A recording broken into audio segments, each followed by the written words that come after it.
governed by Section 115 to 132. This is an insert, additional insert to the corporation law. As the term itself suggests, this corporation is controlled, managed by only one person.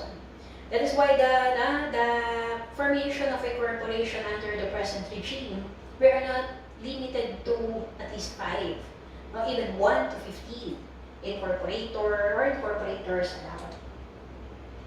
Now let us have a point of comparison. For the formation of a corporation, under Batasang Pambansa bilang 68, natural persons only.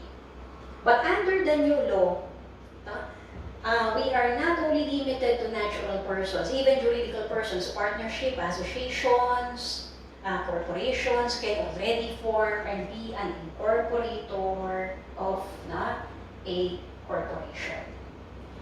Under the old law, we have 5 to 15 persons. Under the new law, we have 1 to 15. Since we are already recognizing the existence of OnePersonCorporation. Now, since natural persons of legal age, under the new law, if it comprises of natural persons, must be of legal age. But for juridical, of course, for as long as there is no legal impediment for that juridical entity.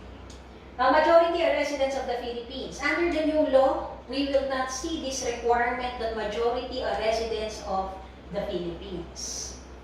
Must own or subscribe to at least one capital stock. Now, however, under R 11232, natural persons licensed to practice a profession and partnerships organized for the practice of profession, they are not allowed to incorporate unless provided under special laws. Those who are engaged in the practice of profession can only form a general professional partnership. Now, say that we have an example. If you will be forming an OPC, the name of the corpo, but there must be an indicator that that is an OPC. Usually, the corporate name includes corporation, incorporation, or incorporated, or period, INC, period. But if it is an OPC, there must be an indicator, OPC in the corporate name, to identify that that is a corporation and not a sole proprietorship. Now, what would be the characteristics of an OPC? A corporation with single stockholder who shall be the sole director and president of the OPC. Of course, if there is only a single stockholder, it necessarily follows that he will be the one managing the corporation, the director and at the same time the president. However, you take note of this. He cannot be appointed as corporate secretary. The single stockholder, who is the one managing the corpo, cannot be and should not be a corporate secretary. Another person should be elected, or should be assigned, appointed as corporate secretary.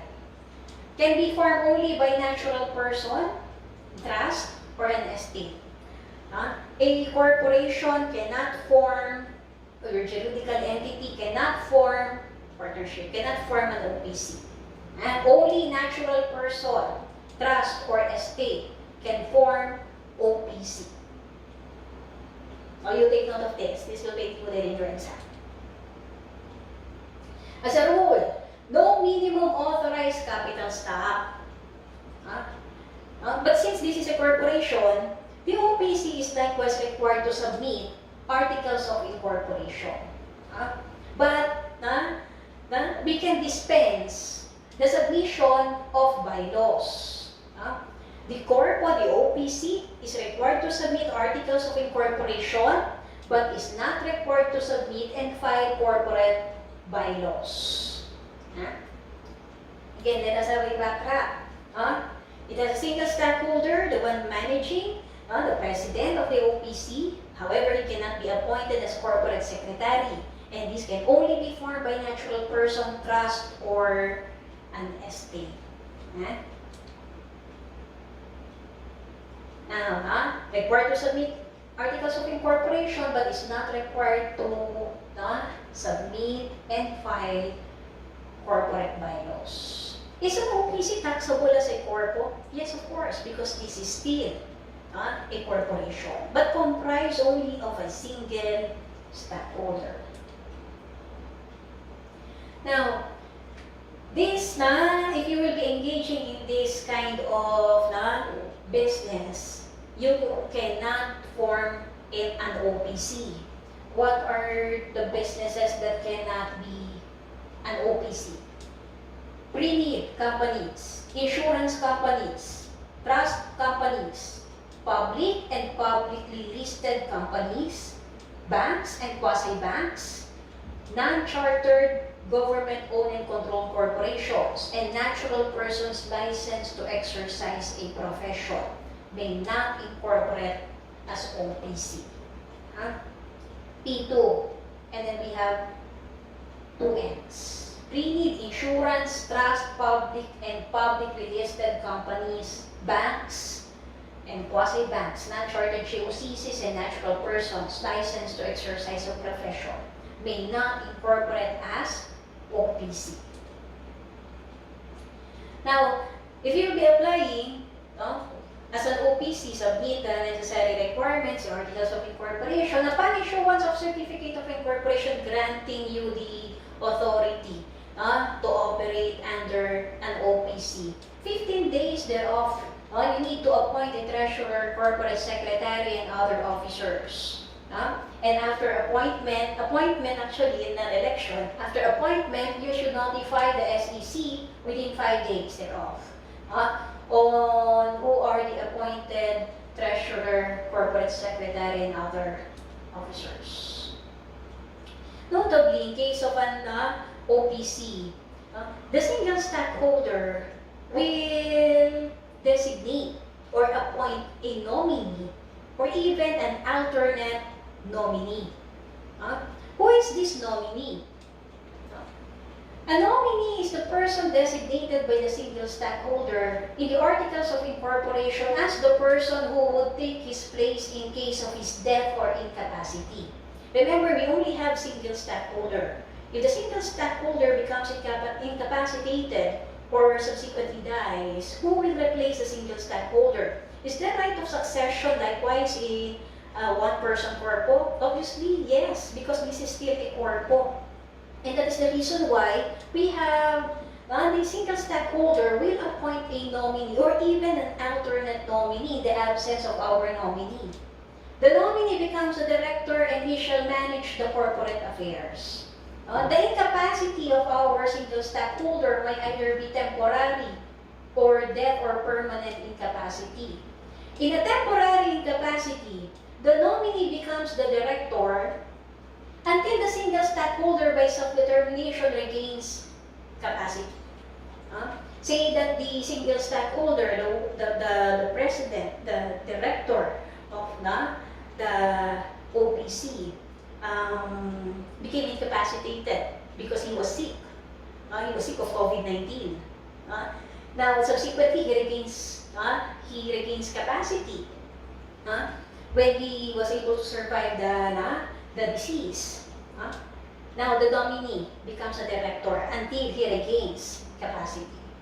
Death or permanent incapacity, the nominee sits as director and manager until the legal heirs of the single stockholder have appointed one of them to replace the single stockholder or have decided that the estate shall replace the stockholder.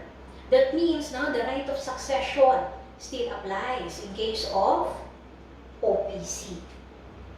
Remember, as a general rule, in case of partnership, more particularly in a general partnership, the death of one of the partners will extinguish the partnership and will cause a dissolution of the partnership.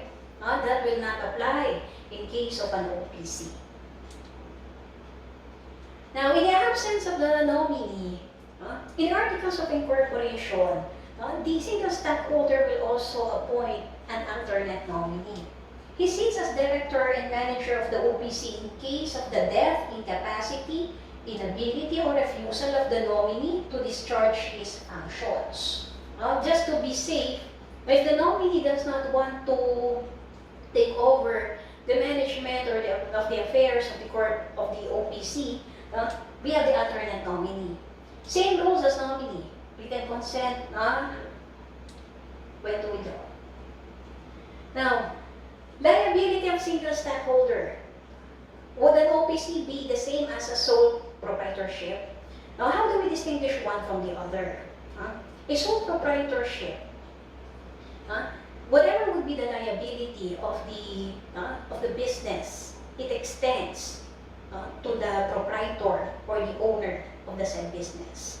And even if the business shuts down or closed, for as long as the proprietor or the owner is still alive and is surviving, he will be liable to the debts and obligations of the sole proprietorship business. Actually, the sole proprietorship name is just a business name.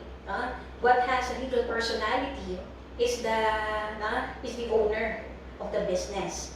However, in an OPC, the doctrine of separate juridical personality still applies. But there is a high risk that because it is an OPC, if it does not have sufficient capital, sufficient funds to pay off its obligation, the exception to the general rule of piercing the corporate veil may apply to an OPC. Liability of single stockholder. If the single stockholder cannot prove that the properties of the OPC are independent of his properties, then he becomes solidarily liable with the debts and obligations of the OPC. Solidarily liable. If the properties of the OPC are not independent of his properties, then he becomes solidarily liable. Now, he has the burden to prove that the OPC is adequately financed. If it is a mere dummy, or if you merely form an OPC for purposes of acquiring a separate personality different from your personality, it may happen that we will pierce the corporate veil. There is a high risk in forming an OPC because there is a greater possibility that the piercing of corporate veil will apply. If you were not able to prove that the OPC is adequately financed. Does the doctrine of piercing the corporate veil apply to OPC? Our answer is yes. The doctrine applies with equal force to OPC as with other corporations. Because basically this is still a corporation.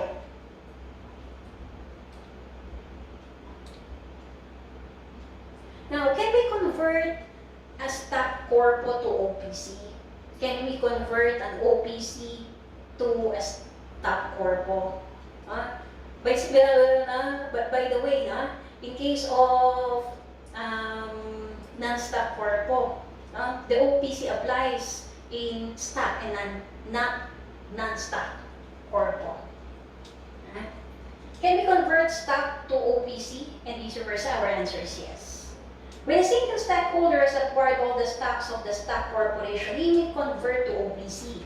Saying that we have an existing corporation with several corporator stockholders. Then here comes a single person who acquires all the shares of the stockholders. He can convert that stock to an OPC. How? By amending the Articles of Incorporation. The OPC acquires the liabilities of the stock corporation as of the date of conversion. The date written on the certificate to be issued or certification to be issued by the SEC. You know what, in corporation law, we have the Nel Doctrine. As a general rule, the transferee does not acquire the liabilities of the transferor, except if there is a written agreement, except in case of merger or consolidation. And perhaps under the present regime, under the present law, in case of conversion of stock to OPC, the OPC acquires the liabilities of the stock corporation as of the date of conversion. This is an exception to the NEL doctrine. Later on, in the powers of corporation, we will be discussing the different doctrines. And that includes the NEL doctrine as initiated in the 2015 case. How about the conversion of OPC to stock corporation? When all the requirements for stock corporation has been complied with, amend the articles of incorporation. Liable for debts of OPC as of the date of conversion. Same rule applies in case of conversion from stock to OPC. Exception to the NEL doctrine. The legal heirs of the single stockholder may choose to wind up, liquidate, settle, or convert an ordinary stock corporation. That if you does not want to convert the OPC to stock, you can simply dissolve the corporation and then just put up an ordinary stock corp. Now, in relation to OPC, the concepts that we have discussed, what would be the liability? Same liability as a corpo. The same rule applies, except that we only have a single stockholder, but there is a greater risk of piercing the corporate veil. The growth, because there's only a single stockholder, the possibility of gaining growth in the industry is more or less probable. Succession, it has right of succession, that even if the single stockholder dies, we have the nominee, we have the alternate nominee, and then the legal heirs can appoint between themselves, or who among themselves will be the one to be in charge of the OPC. Tax as a corporation, abuse and misuse of OPC. Sometimes the repercussion at present times, I am only a single person, I would like to put up a business, but I do not want to incur more liability. Instead of putting up a sole proprietorship, I'll just put up an OPC because the doctrine of separate juridical personality will apply to me. Now, we mentioned in our previous slides some of the corporations, non-stock corpo, the religious corporations, closed corporations. In the pertinent provisions, the latter part of the revised corporation code, we have the set of rules. Let me discuss in passing the special corpo. Non-stock, what is the opposite of non-stock? We have the stock corpo. This is covered by section 85 to 94. Now, we made mention a while ago, no part of its income is distributable as dividends to its members, trustees, or officers. And any profit derived or incidental to its operation shall be used for furtherance of its purpose or purposes. Basically, because a non-stock corporation has been formed for a laudable objective. And what would be the purpose or purposes of the formation of a non-stock corpo? A non-stock corporation may be formed for charitable purposes: religious, educational, professional, cultural, fraternal, literary, scientific, social civic service, trade, industry, agricultural, and the like, say chambers of commerce or trade. But it has been formed in furtherance of its purpose. It is not for profit or for business. Now, sometimes the midway between a stock and a non-stock is a cooperative. A cooperative. Now, would it be much better to form a cooperative rather than a non-stock? Remember that in a non-stock corporation, no part of its income is distributable as dividends to its members. You are not sharing in the income. Even if the income or the earnings derive from incidental operations, you are not required to have any share. But in cooperative, you can get your share, you have your capital contribution, and then you have the share in the earnings. Halfway between a stock and a non-stock is a cooperative. And that is governed by the Cooperative Code, the Philippines. Now, if we have directors in case of we have stockholders in case of stock corporation, directors managing a stock corporation. In a non-stock corporation, we have the members. And those managing the non-stock corporation, we have the trustees, the board of the trustees. Now, a member of a non-stock member contributes to the capital of the non-stock corporation. And being a member, your right is non-transferable. As a rule, the rights of a member in a non-stock is non-transferable. Unlike a stockholder in a stock corporation, if he has shares of stock, he can dispose or convey his shares of stock.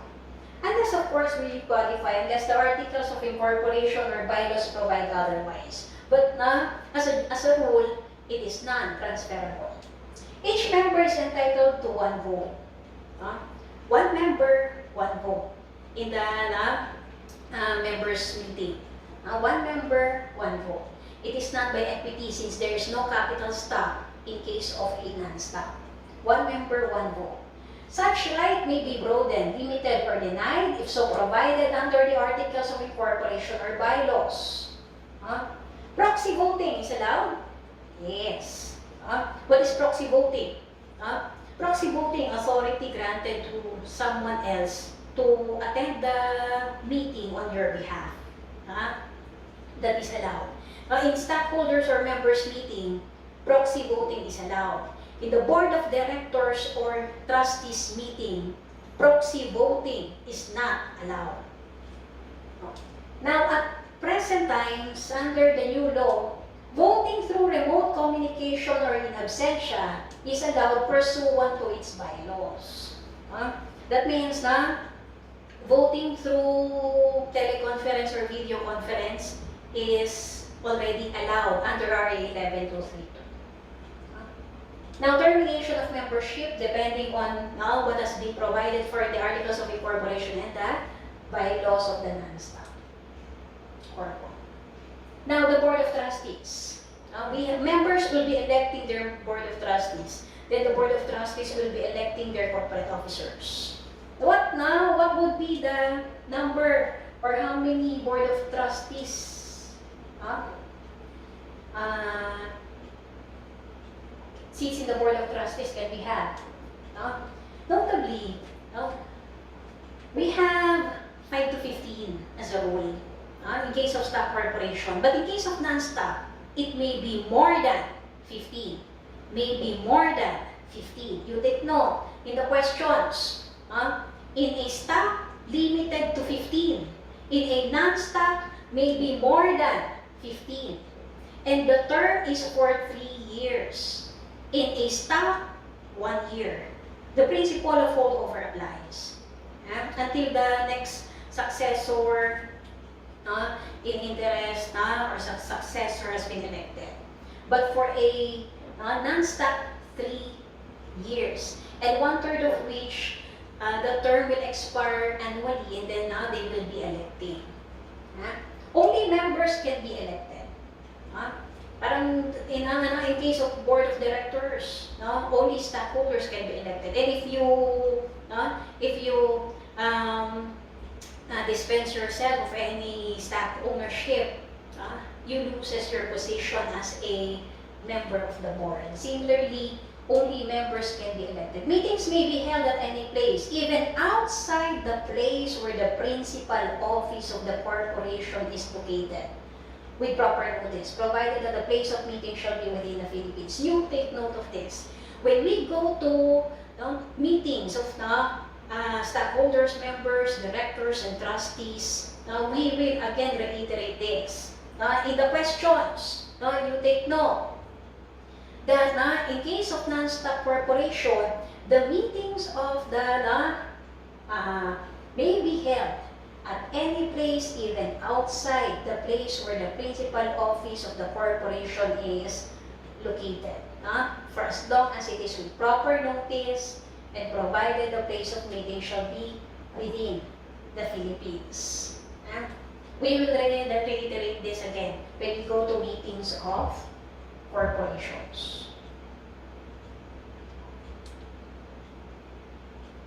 Now, corporation shall at all times keep a list of its members and their proxies, which should be updated 20 days prior to any scheduled election. And so that it can be managed by the corporate secretary. And everything is settled on the scheduled election. Now, rules on distribution of assets. Say that the non-stock corporation decided to dissolve. What would be the voting requirements for dissolution of a corporation? Majority vote of the members of the board of directors or trustees with the concurrence of the stockholders representing 2/3 of the outstanding capital stock or 2/3 of members in case of non-stock. Then subsequently, we have the liquidation proceedings, the winding up of the corporate affairs, which will take for 3 years. Now, how do we distribute the assets? First, of course, we have the liabilities and obligations. Pay off all the liabilities and obligations. Then subsequently, if there still remains, return of assets. There are assets or properties contributed but subject to condition that upon dissolution, it will be returned to the contributor, to the member. Then you need to return the assets. Now, in the absence of such conditional limitation, transfer of assets. That the assets or properties of the non-stock corporation can only be transferred to another non-stock corporation with the same or similar purpose. If it is educational, you can only transfer that to another educational institution. If it's charitable, to another charitable institution. That makes it different from that of a stock. And you do not have any right to claim if you are a member, unless and otherwise there is a stipulation that upon dissolution of the said corporation, non-stock corporation, that asset or property that you contributed will again be returned to you. The plan of distribution. This plan of distribution is dependent upon on how the non-stock corporation assets will be returned after dissolution and liquidation. The Board of Trustees by majority vote adopt a resolution recommending a plan of distribution which will be adopted and approved by at least 2/3 of the members. Remember, stock and non-stock. But of course, we have a separate part discussing on stock corporations, the capital structure of the stock corporations. But again, 1-year term for the board of directors, 3 years for board of trustees. Next, closed corpo. What is the opposite of a closed corporation? Open corporation. Open corporation, its shares are open to the public. The shares can be offered to the public. Closed corporations limited because there are certain restrictions or limitations on the transfer of shares, and shares are limited only to few, not exceeding 20, and its shares are not traded through the stock exchange. This is governed by Section 95 to 104 of RA 11232. Now, what would be the contents of the articles of incorporation of a closed corpo? As I made mention, all the corporations issued stock of all classes, exclusive of treasury shares, shall be held of record by not more than specified number of persons, not exceeding 20. You take note, in the questions, not exceeding 20. Issued stock of all classes shall be subject to one or more specified restrictions on transfer. Say that this is Chu and Chan family. Chu and Chan family. Then the transfer of shares are limited only to members of the two families. Now, shares are not listed through the local stock exchange, neither subject of public offering. The shares are not offered to the public. Restricted or limited only to few individuals on the basis of their qualifications as stockholder. And by the way, closed corporations will only apply in case of stock corpo. Now, say that we have a closed corporation. The closed corporation is owned at least 2/3 of voting stock owned by an open corpo. A closed corpo, at least 2/3 of voting stock owned by open corpo. We cannot consider that corpo as a closed corpo. Remember, a closed corporation, at least 2/3 of voting stock owned by open corporation is not a closed corporation. Mining or oil companies, stock exchanges, banks, insurance companies, public utilities, educational institutions, and corporations declared to be vested with public interest cannot form a closed corporation. Okay, remember this in the questions, okay?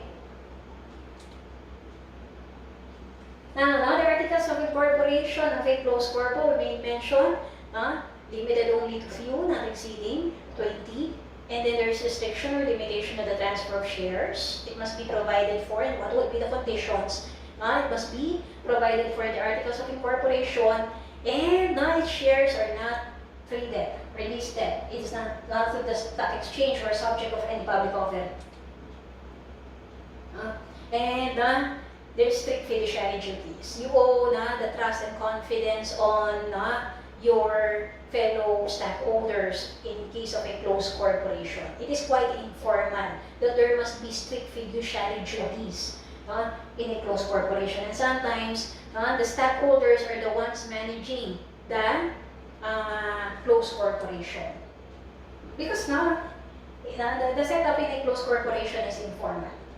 Provides for restrictions and qualifications on stock ownership, classification of directors into one or more classes, and greater quorum or voting requirements.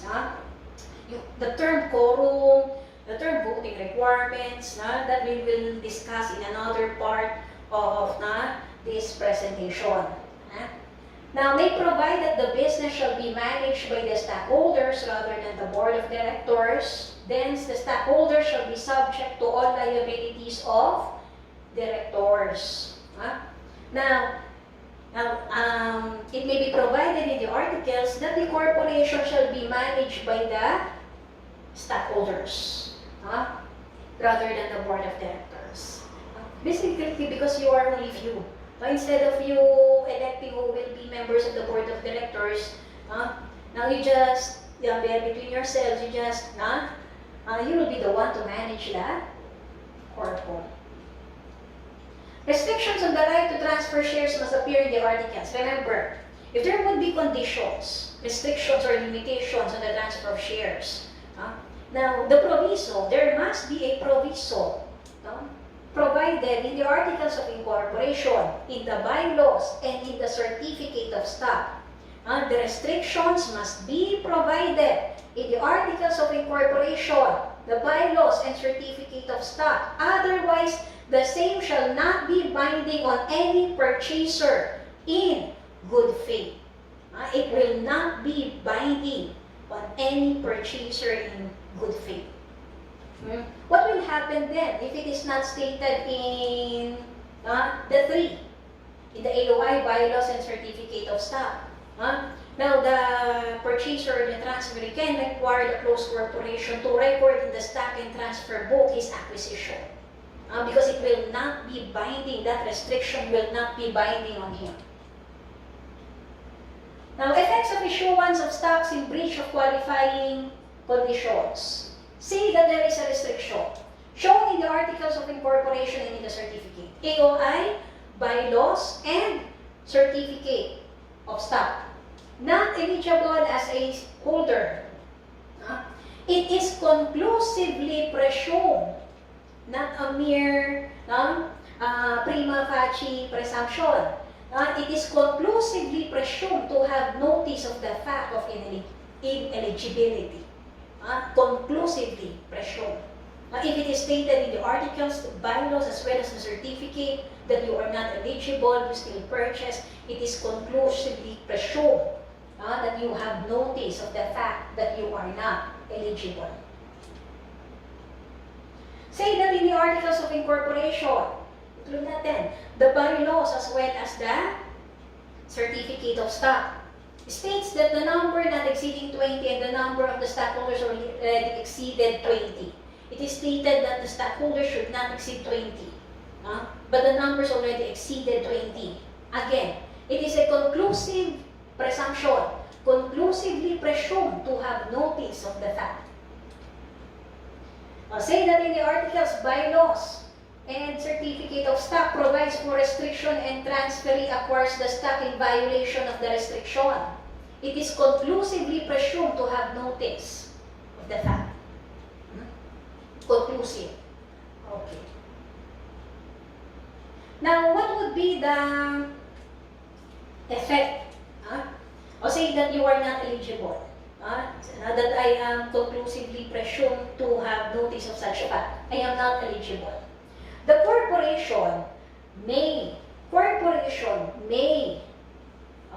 at its option, refuse to register the transfer in his name.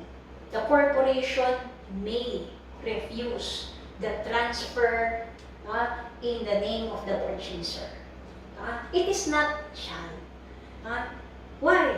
Because if the corporation is willing to accept the acquisition or purchase of the transferee or the purchaser, corporation has that option. Corporation may amend its articles of incorporation or by the consent of the stockholders, all the stockholders. Except if consented by all stockholders or in case the closed corporation amended its articles of incorporation. Corporation may still record the acquisition or purchase of the transferee or the purchaser in the stock and transfer book of the corp. As I told you, the setup in a closed corporation is quite informal. Meeting, say the meeting was improperly held or is sometimes unnecessary. Now, it can be deemed ratified by the absentee. It may be with express or implied acquiescence or approval of all directors or stockholders. But of course, unless the bylaws provide otherwise, because the bylaws serve as the internal rules of governance. Everything must abide with the rules of the bylaws. How about the preemptive right in case of closed corp? What is this preemptive right? Again, we will be discussing this further when we go to the powers of corporation, because the corporation can have or has the power to deny preemptive right. But when we say preemptive right, this is the right of the stockholder, or this is the right of the stockholder to be given the chance to acquire issuances of shares. That before the corporation will offer issuances of shares of whatever class to the public, it must be first offered to the existing stockholders so that they can maintain their control or equity ratio in the corporation. Is there preemptive right in case of closed corpo? Of course, yes. There is preemptive right. More so. Actually, it extends to all stock to be issued, including the issuance of treasury shares. Whether for money, property, or personal services, or in payment of corporate debts, unless the articles of incorporation provide otherwise. Because we can deny preemptive right. However, when we say preemptive right, because before it will be offered to the public, the shares, before it will be offered to the public, now you need to offer it first to the existing. And that will not apply more so in case of a closed corpo, because there is restriction or limitation on the transfer of shares. How about a deadlock? When we say deadlock atay, remember that since a closed corporation is limited to only but few, and it may happen in the meetings of the stockholders of the closed corporation, there will be a tie or a deadlock. How do they break the deadlock? And what is a deadlock? Directors or stockholders are so divided in the management that the votes required for corporate action cannot be obtained. Technically speaking, legally speaking, we call that as deadlock. But in layman's term, it's just a tie. And you cannot proceed with whatever would be the corporate action unless you break the tie, unless you break the deadlock.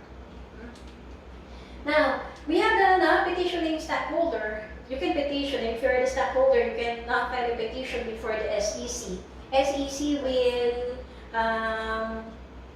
either appoint a provisional director, a director who is impartial and objective, that can decide for the closed corpo. This will only apply in case of closed corpo. SEC has the power to arbitrate